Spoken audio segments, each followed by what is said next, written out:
Mon nom est Bijard, Stéphane Bijard, du Nord. J'ai commencé à taper pendant le Covid, au moment où j'avais plus rien à faire de ma vie, puisque dans mon métier, tout s'est arrêté du jour au lendemain. Donc ça a été une belle opportunité pour pouvoir écrire. Transmettre de l'énergie pour révéler les talents. Le sport, ça va très vite. On peut agir très très vite et c'est un magnifique laboratoire justement sur l'énergie, sur le management, sur la cohérence des actions qu'on va mener.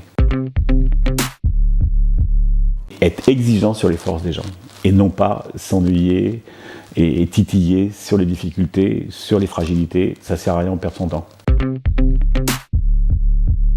Sur le papier, on a tout pour la gagner, quand on voit la somme de talents que l'on a.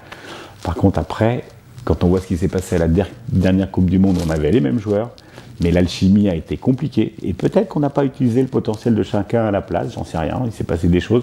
Et je pense surtout qu'on a cru qu'on était déjà gagné, qu'on avait déjà gagné la Coupe. Entre ce qu'on voit en termes de médiatisation et la réalité, j'aimerais être petite souris pour vivre avec eux. Par contre, quand je recule un tout petit peu les choses, quand je vois ce qu'il a fait en club, quand je vois ce qu'il a fait avec l'équipe de France, quand je vois ce qu'il a fait, il est, à mon avis, quand même assez pertinent, vu les résultats qu'il a obtenus.